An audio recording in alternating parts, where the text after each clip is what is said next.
All right, it's 1:01 in New Zealand, and very good afternoon to those who are in New Zealand, or good morning to those who are in Australia, who is going to be in the afternoon soon as well. So, This is Kate everyone, but I found another. I pulled it from the Mute. Good reminder for people to turn off their mics. TV. Yeah. Yeah. Hi, sorry, I'm going to mute you if that's okay. Yeah.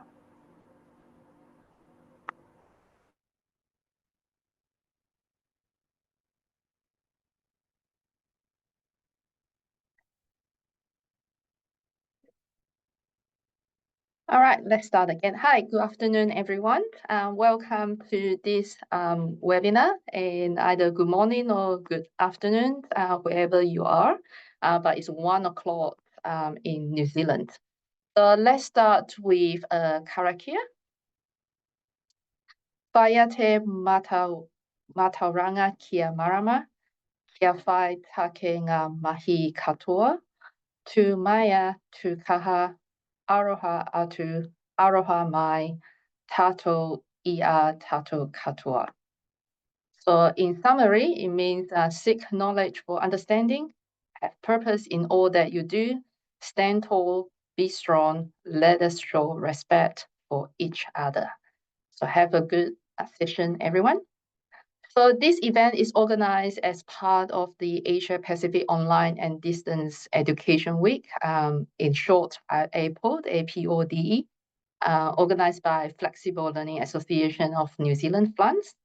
And I was one of the exec members, and I put my hand out to coordinate this webinar when I was in my turn. So as Bettina, who is also one of our portfolio member, is here to support us with this event. So thank you, Bettina, for being here. And globally, we partner with Eden Digital Learning Europe, who will be holding the European Open and Digital Learning Week as well. So today we are convening a panel, Stephen, Steve, and Claire, who are here with us today for a conversation about Gen AI, artificial intelligence, now that it's past its peak hype according to the latest Gartner hype cycle for emerging technologies. So where do our panelists see this impact of artificial intelligence and in particularly Gen AI in our education sector in New Zealand? Before we pass on the baton to our panelists to introduce themselves within their context, Bettina would like to do some promotion about Apple Week and the upcoming event. Over to you, Bettina. Thank you, Kwong Nui. Kia ora tātou. This is just a quick info for you to have a look in the chat for our other events this week. So we're kicking off today with our wonderful panel, being back for the third time. And then we have a couple of more events this week. This week coincides with the European Open and Digital Learning Week. And you can see it all in the chat in terms of where to register and how to participate, and also how you could become a FLANZ member. Or if you want to check out the FLANZ website, you find it in the chat as well. We always welcome new member, and over to you, Kwong Nui. Thank you, Bettina. So hopefully to see more faces in the upcoming events. So like I said, we are going to have our panelists introduce themselves. So maybe ladies first. Let's start with Claire. Please introduce yourself and maybe tell us about your context and what impact does artificial intelligence, in particular Gen AI, have on your sector in New Zealand. So over to you, Claire. Kia ora, ko Claire Amos Tukuinga. Thank you for inviting me, and thank you for being part of the panel. A little bit about myself. I am the tumuaki or principal at Albany Senior High School. So I come very much from the secondary and particularly the senior secondary space, and I'm really interested in the impact that it is going to have and is already having in the compulsory schooling space. And I'm also a really vocal supporter of closing the digital divide. So I guess in terms of, you want us to get into our first point, hey, just a little bit of background of what we see as the impact. So I think this is having a huge impact. I think there is real risk that potentially from what we see from the ministry, from what we see from government, and what we see from school leaders and from teachers, we're on a real continuum of whether we actually recognise how much of an impact it's having. There's no question it's having an absolutely huge impact on the sector. I think there's a little bit of quietness, resistance, nervousness, right through to head in the sand behaviour that means we're not necessarily engaging with it. I believe it has the potential to power up how we lead schools. It has a potential to power up our teaching capacity, but I'm also worried that this could be undermined by lack of engagement, lack of understanding, fears about technology, and I'm also hugely concerned about the digital divide, and that's both an economic divide and a knowledge divide, and how that means that the impact is having it is totally inequitable at this point in time. So I'm worried that fears is going to hold us back. I'm worried that the digital divide is going to mean that everything that we're doing is inequitable, and that also can hold us back because people start using that as an excuse for us not to leverage it where it can be leveraged in a really positive way. I'm keeping it short. That's the idea, eh? Yes. And I want to do a shout out to Claire Schultz, who I recognise from my school days. So good seeing a face that I haven't seen in years. Hi, Claire. Yeah. Thank you, Claire. It's good to hear from the school perspective as well, because it's not only higher education, but across the whole education sector. So Steve and Stephen, who would like to go first, Wellington or Auckland? Stephen, get stuck into it. All right. So hi, I'm Stephen Marshall at Victoria University of Wellington, Professor in the Centre for Academic Development. So my role over many years has been helping people cope with the impact that technology has on their understanding of what we do as a university and how they can use tools to enhance the outcomes that we're able to achieve for learners and also evolve our own practice.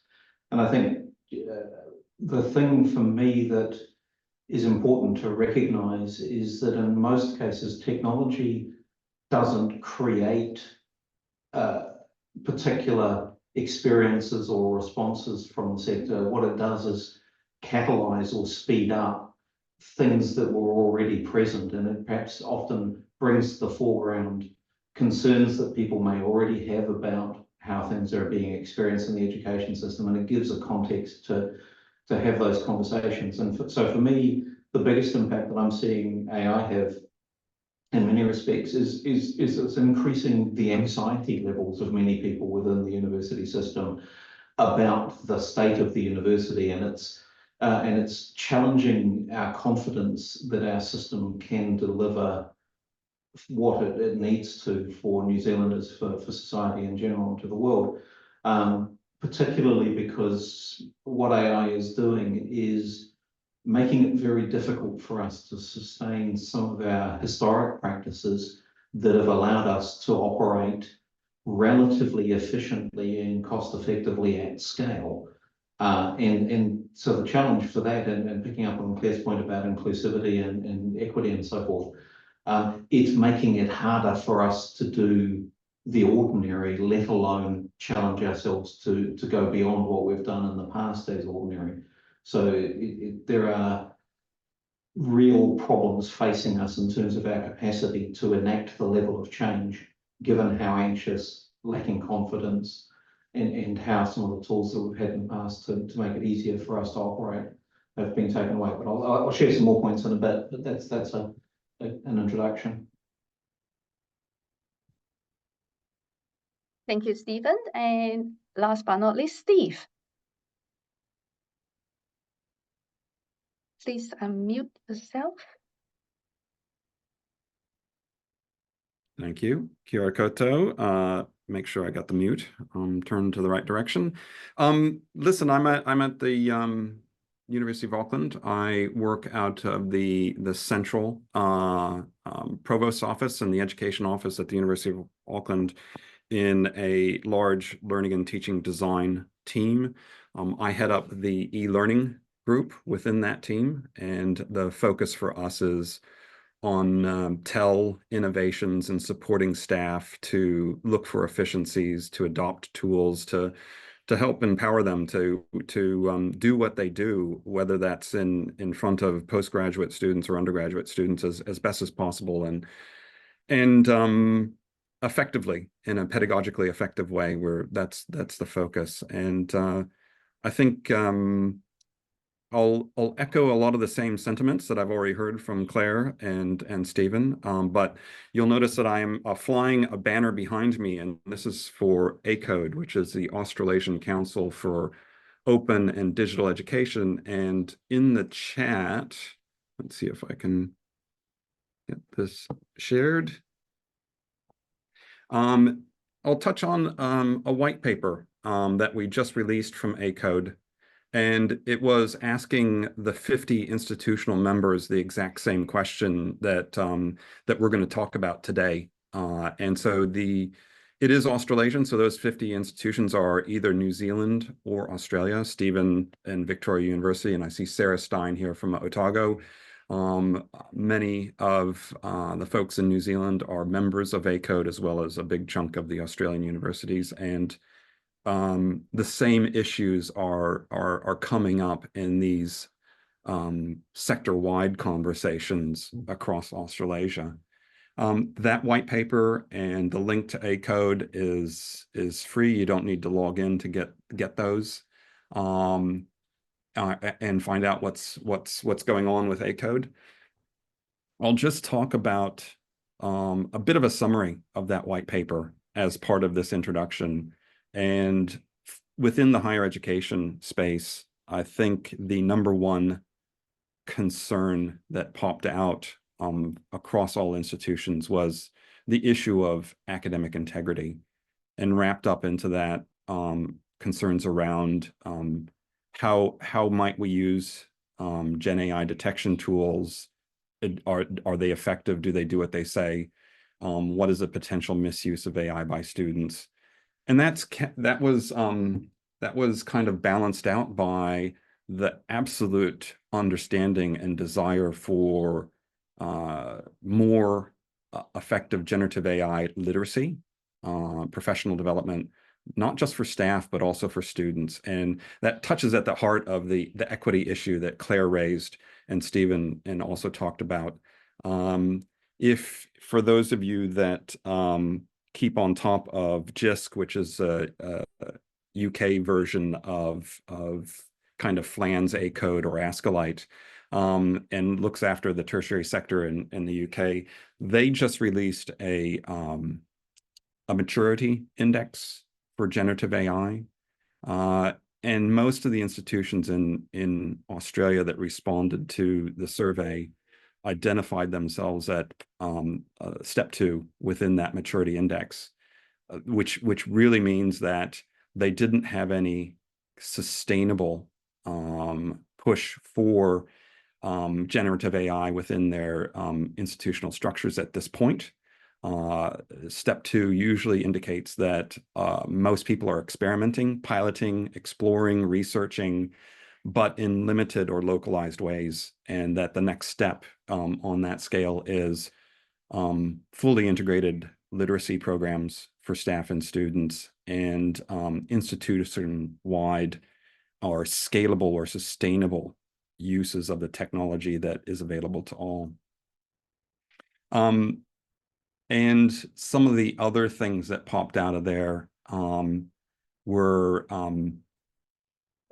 conversations around policies and approaches, and what are we doing that coincides with our respective accrediting bodies or regulators, the people that we report to and who feed us, as in finances and budget, and possibly one of the biggest things that people saw as an advance or a response to generative AI was the need to adopt and adapt and move on from very traditional processes that universities are renowned for, which you talked about, Stephen, and moving more into the authentic assessment space.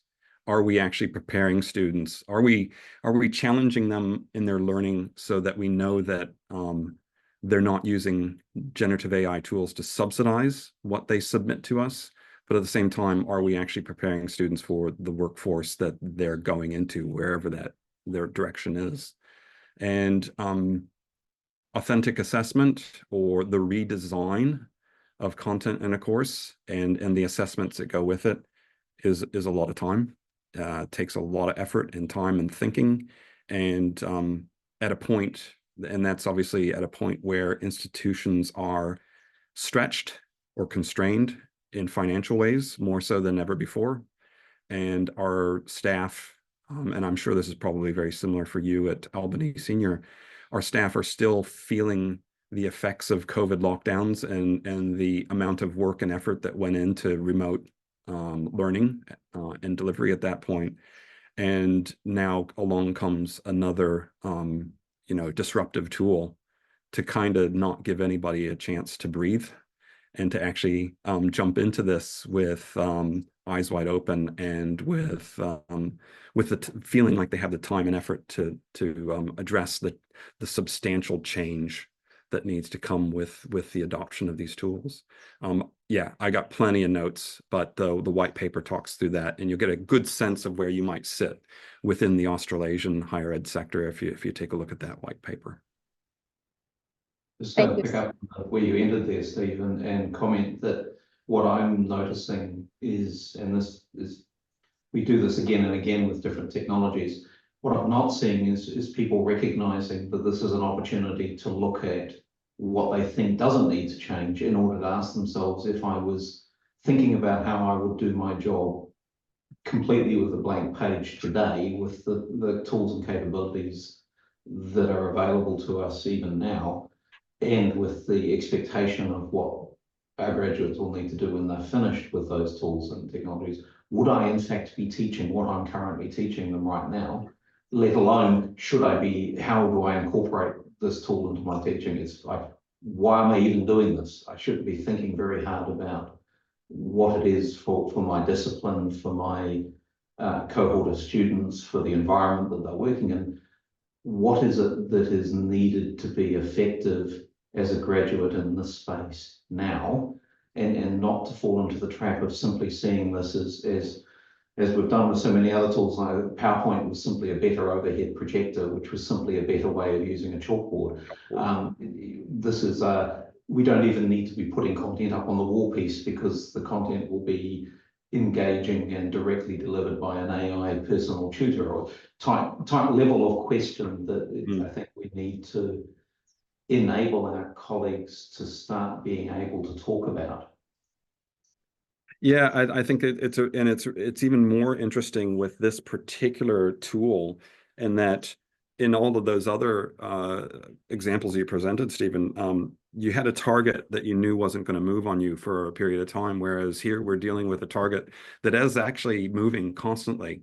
And so you might get an idea of where the students should be in 6 months' time, but you're constantly going to have to iterate and test those assumptions about what they need.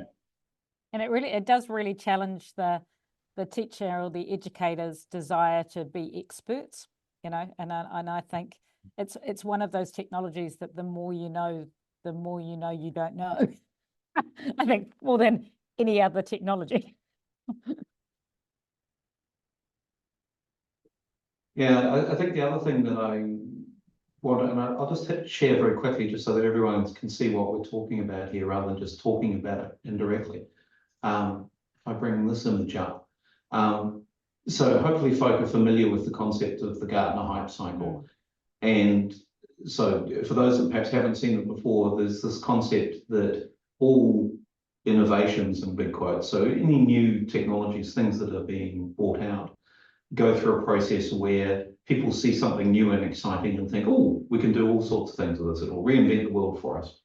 And at certain points, it becomes hyped up and really overblown. And as it doesn't do that, we then go what's called through the trough of disillusionment, where people basically say, it's not cleaning my house for me, therefore it has no value to me, and I'm going to ignore it. And then they realize that actually it has got some good and useful things that it can do for me. I can see people using it productively. I understand how it works. Perhaps the business models settle down, so I'm now not so worried about my information getting stolen or how much money I'm going to be spending. And then you settle into just using the thing in the way that you understand it to be useful and valuable to me. The other reason why I brought up this slide is, so just put, generative AI is now heading in deeply into the trough of disillusionment. So there are a lot of articles talking about how it's a false promise, it's not going to deliver, etc. That's part of having this graph, is to appreciate virtually every technology goes through that phase as people reinterpret it. So there's an important message there, which is technologies are not singular things. They don't exist in a particular form, understood in only one way and used by people in only one way. You have all technologies go through a process of an initial common use, but then a discovery of a wider range of potential uses, and then a reinvention of them. It's a very normal human social process that we go through. But the other reason I brought this diagram up is to also be really clear, we're not talking about a singular experience of AI. This is an incredibly diverse collection of tools, some of which are completely different in terms of their underlying technological parameters, but they're also capable of being combined and integrated with each other to create hybrids that generate a combination of capabilities. And it's that capacity to hybridize different tools within a broader space that generates an incredibly rapid pace of change and unexpected things for people. And to think about that, we've got things like computerized vision and facial recognition and things like that. Those technologies are now routinely used in many spaces. So there's now, your cell phone camera is using facial recognition technology to identify faces in the images, to improve the composition of the image, to embed metadata about who's present in that image so that you can manage your library of photos. It's those combinations and the unexpected connections that those generate that I think are going to be a very fertile area for considering an impact on the complexity of the human development and knowledge building that we do in the university. So, yeah.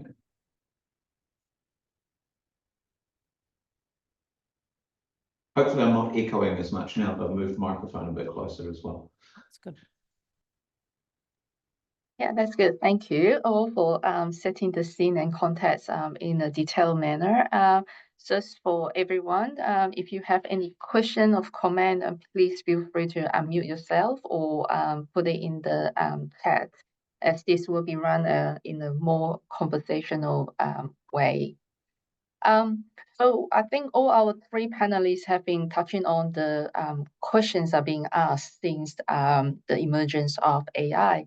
But do our panelists have any thoughts or perspectives on which questions are not asked or are being pushed to the back of the conversation in this emergence of generative AI? Any thoughts? Maybe we can start with Claire again. Yeah.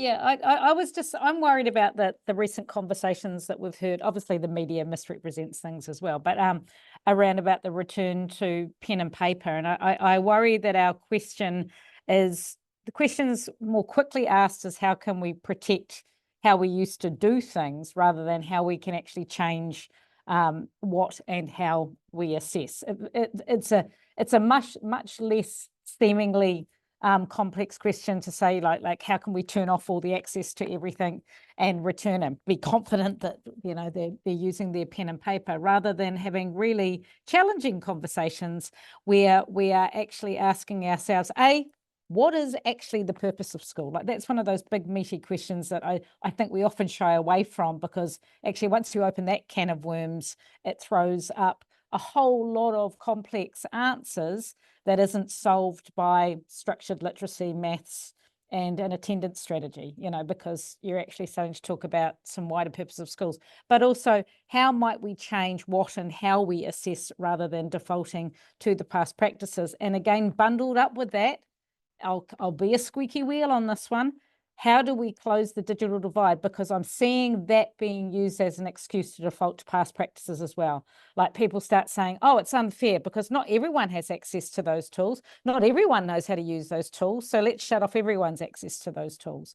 So I think closing the digital divide, I don't know why we didn't do it throughout COVID time. We're a relatively small population, and I don't think it would have been impossible to get nearer to closing that divide than we are at the moment. I'll kick in.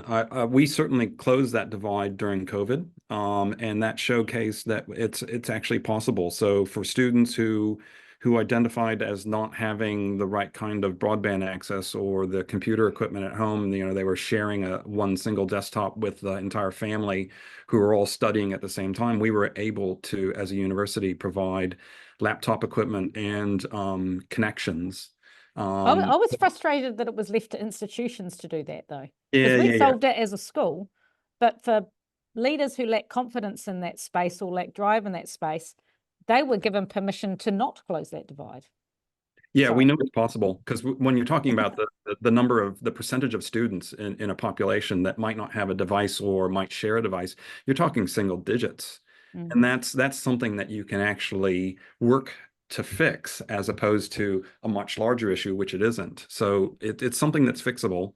Obviously, from a university perspective, they would have government would have said, yeah, it's up to you guys to figure that out as your own institution. Whereas you're absolutely right. From the compulsory sector, it should have been a government response across the board. So there wasn't that inequity from school to school.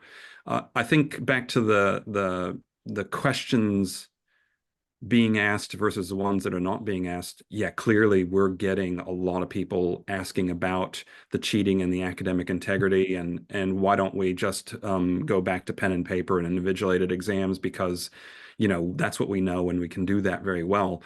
But then the things that are not being asked are the ones that actually going to take time and thought.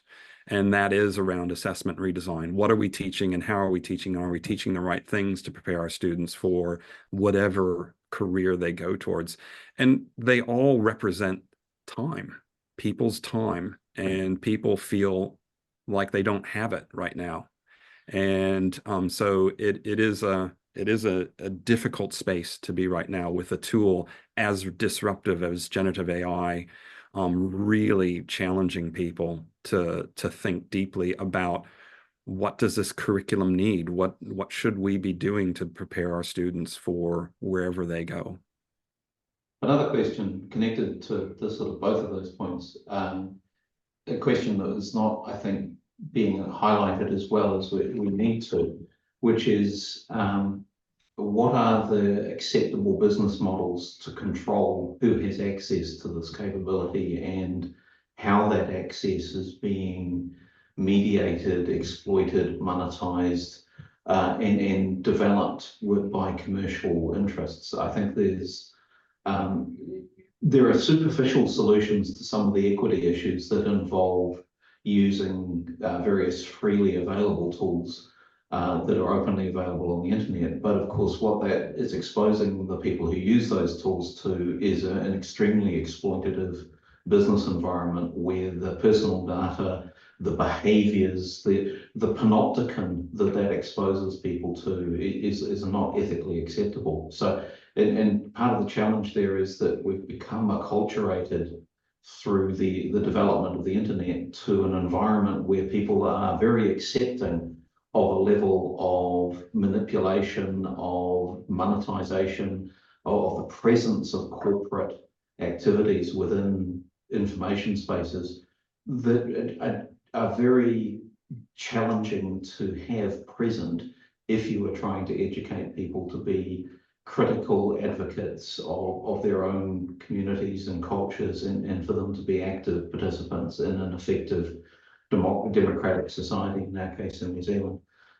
So I think there's a real challenge in navigating that space, given the conflict of interest from our technology providers who are very much dominating this space right at the moment. And it's going to be difficult because as much as we might want to pre-specify the use of singular tools, that complex ecosystem I showed in the image earlier is not amenable to simplistic use or disuse policies, which I think is a real problem. The other point that I was going to make is that recently I was very pleased to see on our campus, just prior to our large in-person paper-based examination process, a big room filled with desks with students individually studying in the study week before the examination period. And in the room were learning support people, tea, coffee, lunch, snacks, and an environment which had good power, good heating, light, and was quiet and amenable to people focusing on preparing themselves for their assessment. And for me, that was both great to see, but also clearly an indication of the scale of the need. So the sort of digital equity question is not purely one of access to a technology or to some bandwidth or something like that. It is the entire holistic experience of translating that potential capability into something that is a meaningful part of a student's learning experience. And for many of our students, that's been really problematic. I think there's been some interesting conversations coming around the challenges that Te Kura has in engaging their students who are, you know, already disengaged from the schooling system and then enrolled into a virtual environment, which actually, if you don't have the social connections and those physical relationships, really lends itself to young people disengaging altogether. So it's never going to be about making sure everyone has a digital device and the capacities and the skills. It's always going to be an and conversation about how we build and foster physical community as well. Absolutely. I was a client of Te Kura in its previous version at the correspondence school many years ago, far too many years ago, I'm afraid. But where my experience of correspondence education was being given a stack of paper-based materials that wasn't that long ago. Oh yeah, and it was huge. And the only reason I worked my way through that stack was that my mum was very engaged with making sure that we kept doing what we had to do each day and put the time in to make progress through that. There's a lot of things that contribute to that distance model ever being effective, and we have to be realistic about the capacity of people to self-manage and to guide their learning. And for me, one of the questions, coming back to the focus of the section, in terms of not being asked, is the open and honest conversation that I can hear being mumbled about on the university, which is people being worried that students are not themselves willing to commit and to engage in learning, and are in fact seeing technologies like AI as a mechanism to avoid having to learn. And we've known students have been strategic for years. So teaching in the computer science area, one of the great tracks was always designing the program so the students couldn't avoid doing group work, that they had to do a class with group work in it to get through the program, because we knew that if you didn't do that, students would cunningly navigate the program in such a way as to avoid ever having to do that. So it's a tension, and something I think we have to pay attention to this, because there's a lot of possible great opportunity for learning if somebody chooses to pressure themselves to do that, to commit to doing that, to put the time in, and the skill, the knowledge to do that is another form of inequity. And I always think in the compulsory schooling sector, I realize that we're part of a privileged generation that learned a lot of foundational things one way, and then we developed a relationship with technology that allowed us to amplify and enhance what we're doing. And you know, we don't ever want to lose sight of the and the you know, those. I want to pick up on a comment that was made in the chat by Michelle, where she talked about digital literacies and how AI is more like social media than by older productivity tools like databases and Word. And I think you're right, Michelle, but I also think, oh, and I would say that that's been visible in our learning platforms. So for example, it's a big difference between the old Blackboard Learn and the current version. Canvas, for example, is the timeline view of the world that is the metaphor used in the system now, rather than the old file and folder metaphor. But I think the thing that we need to be really careful about is many teachers have experienced the phenomenon of talking to students, giving them complex knowledge, and the student accepting the knowledge as it is presented to them and saying, yep, that's plausible, I understand what you're saying, I can comprehend it.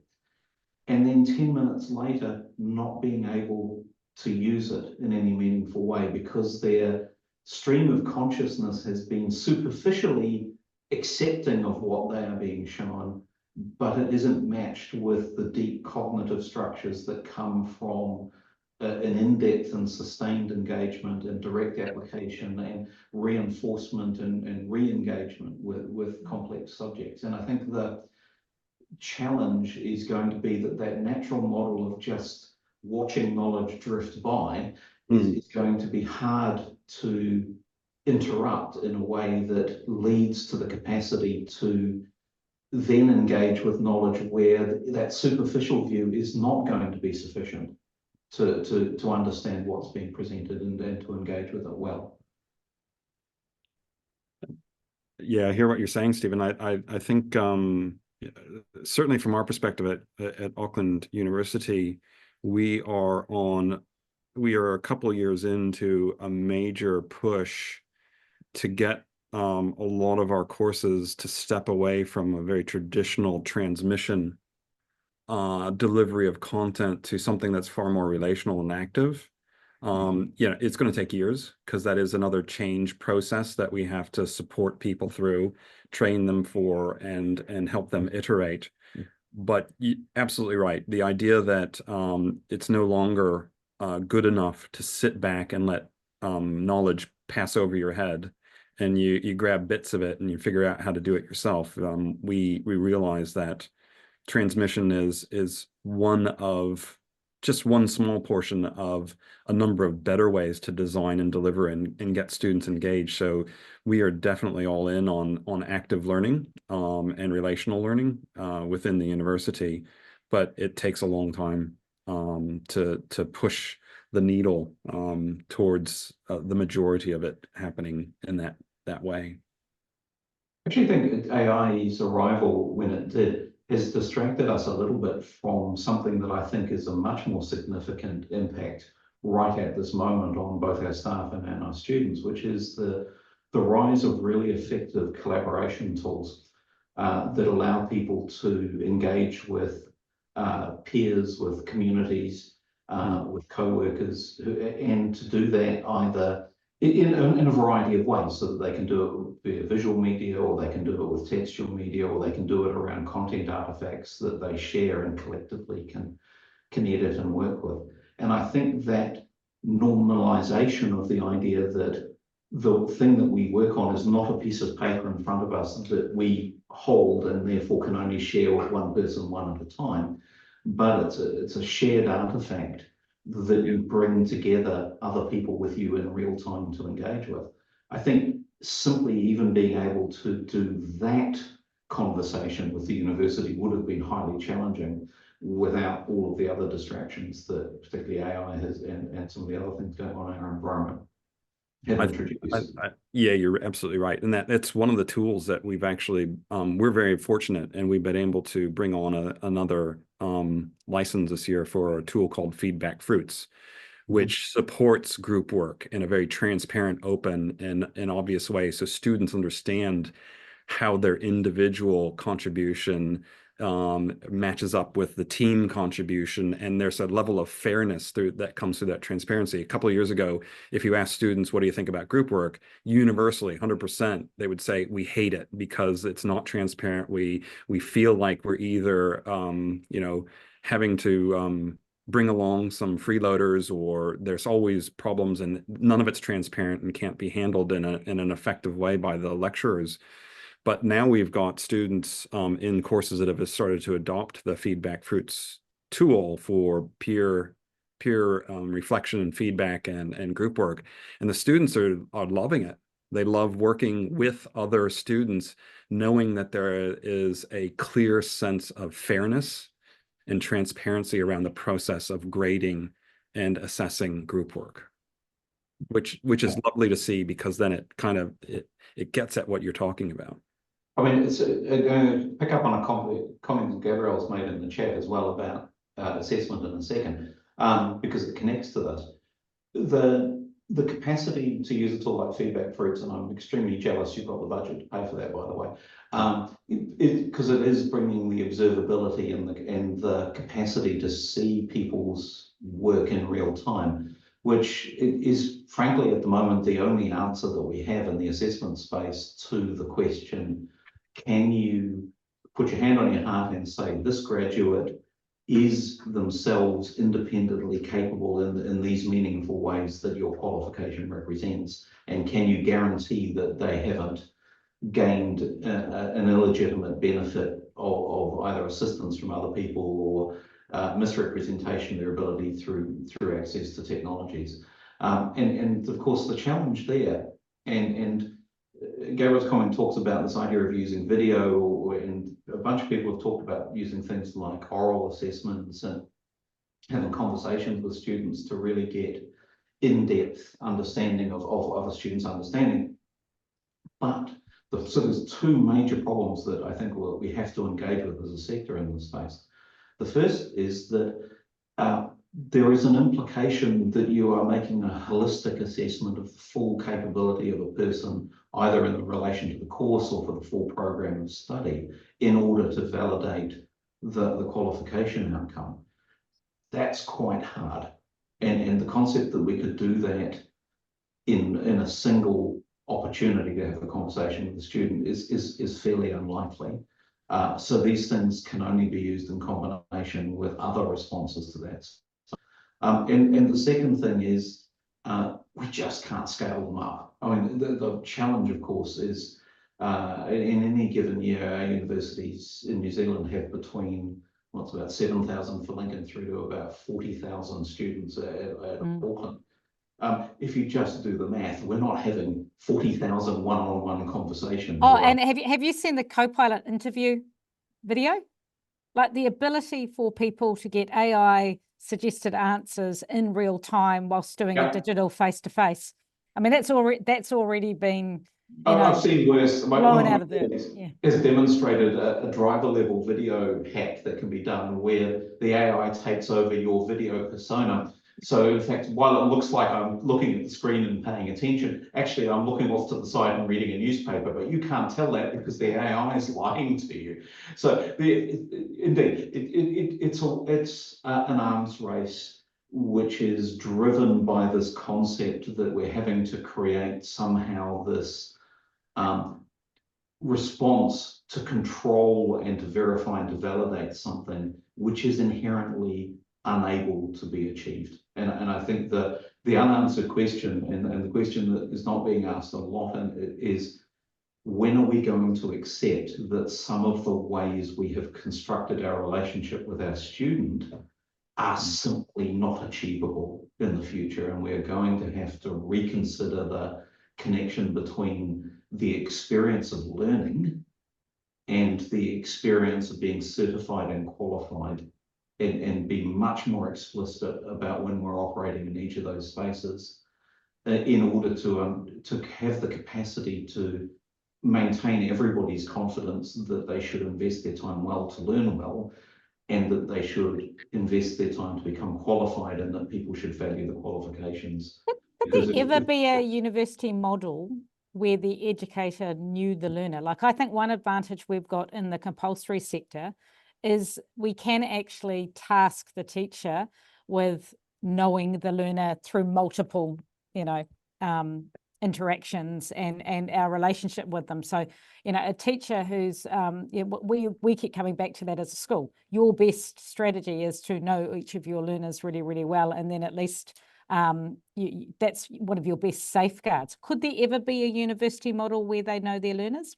Yeah, I think there is an opportunity, and I think you have to think of it in a much more holistic sense. I popped in a bit of a comment there about interactive oral assessments, which does really well at scaling up to about 800 effectively, and you can actually sustain that within courses of up to 800. We do have courses that are up into the 2000s. Our big stats 10X course that a lot of the students take. That would be a challenge, but I think if you start to think of it at a curriculum level, not as an individual course level, you could actually do, something like interactive oral assessments or patchwork assessment, where you're getting students to do a variety of different things, not just the standard exam essay submissions, where it's very easy for people to get lost and disconnect between who's actually learning or what tool is supporting them to do the learning. And as long as you're thinking about it at a curriculum level, like all the courses that they're taking through to their final year capstone, whatever that might be, if you're challenging them in lots of different ways and including things like interactive oral assessments or invigilated exams or lots of different options and mixing it up, you could get a sense at a curriculum level about that student. I think it's quite challenging at the scale that Stephen and I are teaching at within our universities for an individual course to really understand that. Maybe they can understand an aspect of it, and surely we're getting to a point where we could use technology to do cross-referencing of data points about a student across their program in a way that we might not be doing at the moment. Potentially, but that involves the student's activity being observable in a reliable way in those spaces. And I actually don't believe that that's currently true. Certainly not to a extent where I want to have it consequential. I think I absolutely 100%, 200% agree with Steve that the answer here is to lift our thinking out of an individual academic educator decision locus of control in a small individual class course unit module to thinking about this holistically across an entire program of study qualification at a curriculum level. And I think part of that's because many of the things that we would like to do to assess a student's genuine capability to operate at the level of a university graduate are much easier to undertake and to be confident in towards the end of their program. So there are many things that you can do in say, for a typical undergraduate in the third year of study, where it's immediately apparent how well prepared the student has been through earlier years of study in their capacity to do the quality of knowledge or skill work or cognitive capability of a graduate of the university. It's much more credible to do that at that point, particularly because the classes are smaller. We tend to focus in, and that makes it much more manageable. Also, the things that are done at that level are often things which are not trivially easy for a computer to now do in the terms of the complexity of and the multiple sources of information that are being used. And if AI, picking up Carl's point, if AI is part of them doing that, then that's fine as well, because it is nevertheless in the service of that complex and important outcome. And so what that gives us an opportunity to really seriously explore is what does first year or even the early parts of second year look like when we strip out all of the panic about academic integrity and the use of assessment as a mechanism to exclude people from higher education, and rather look at how we use feedback and really effective learning experiences to build student agency, to build their confidence, to build their sense of what they are trying to achieve in their program. And then having built those capabilities and confidence in the students, that legitimizes us then coming in and doing the holistic assessments of them, because then we're speaking to them as they want to be and assessing them against those things. So it increases dramatically the legitimacy of the outcome of a university level education by moving away from, frankly, what too many of our qualifications do right now, which is piecemeal assess how well you can memorize content. And it just isn't what we need from our graduates. So these are the really challenging questions that this technology is finally forcing us to confront, because frankly, this problem has been with us for at least the last 20 years. If you look at the broader narratives of people saying university education is disconnected from the value it delivers to people in their lives subsequent to university, one of the reasons for that is the fact that it isn't building capabilities and valuing those capabilities in ways that people recognize in a modern world are valuable, as opposed to a world where books were hard to get and libraries were really special places. Everyone's walking around with a far better library and a personal assistant these days.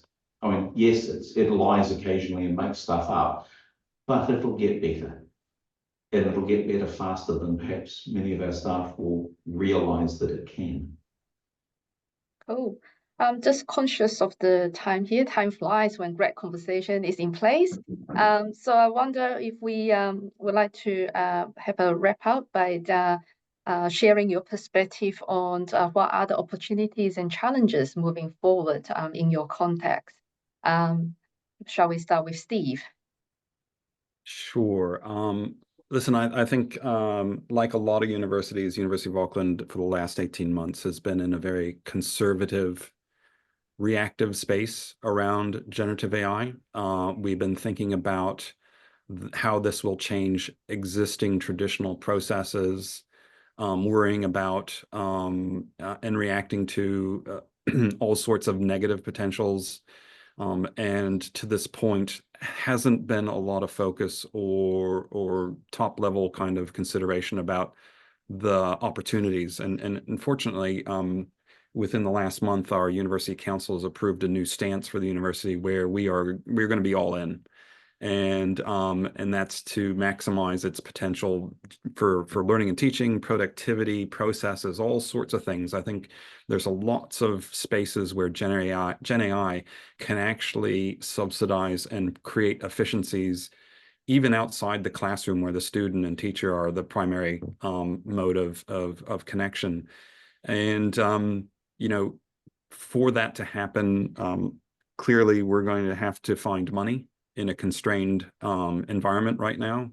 And we also have to grow the awareness and skills and capability of our own staff and our students at the same time. So we're now in the process of building professional development resources for students and for staff.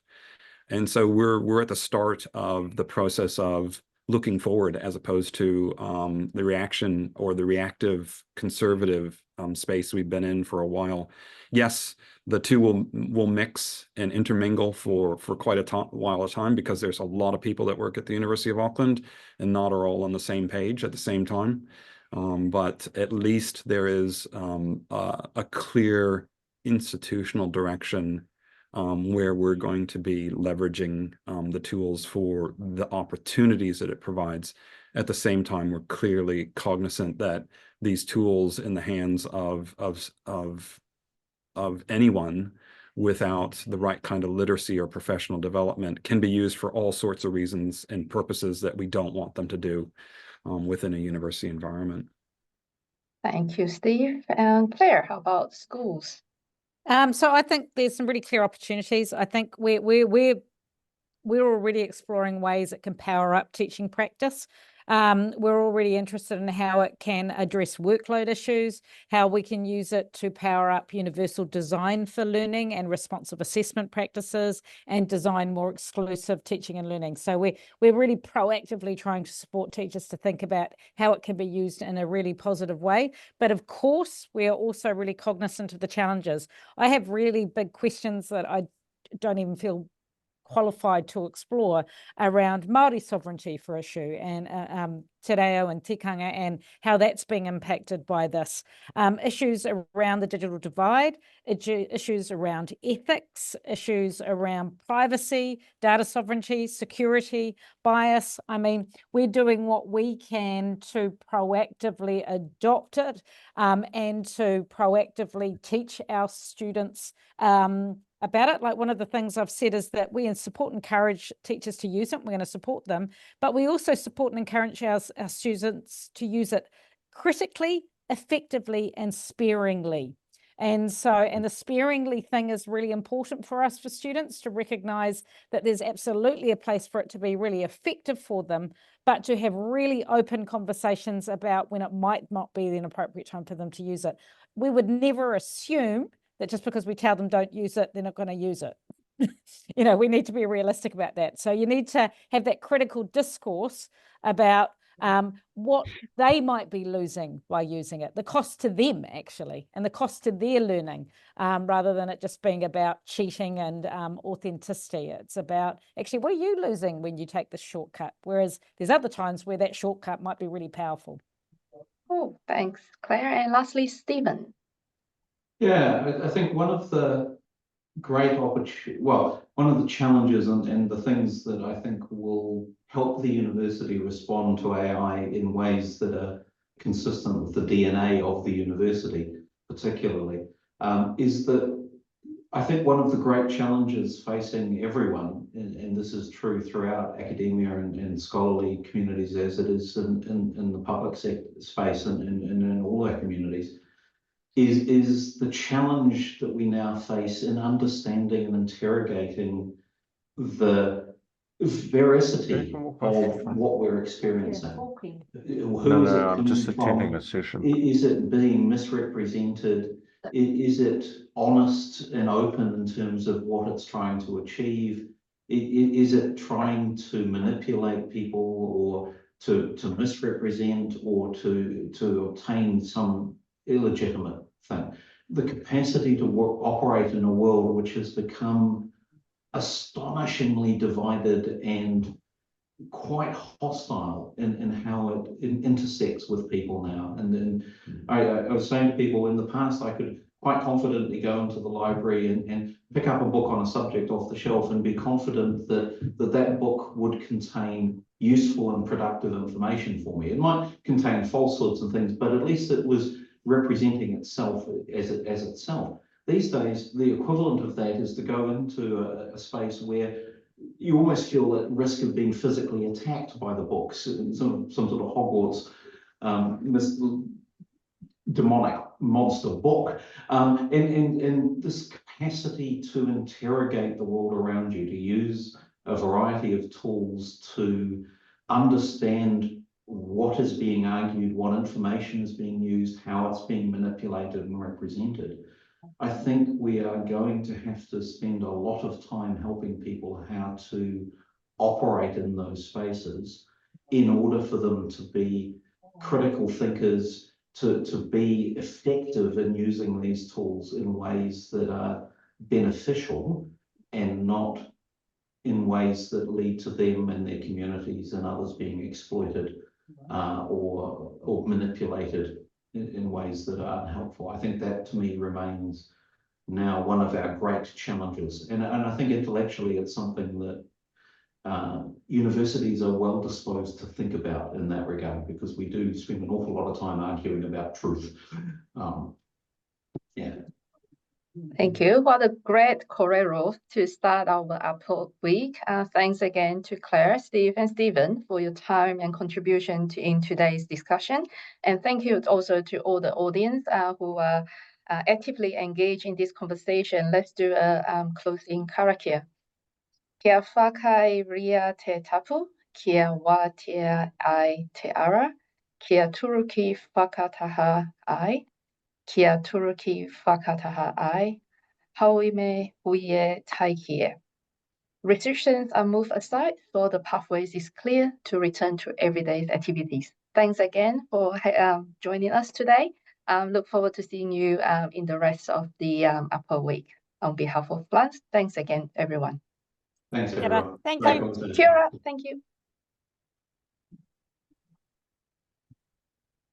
as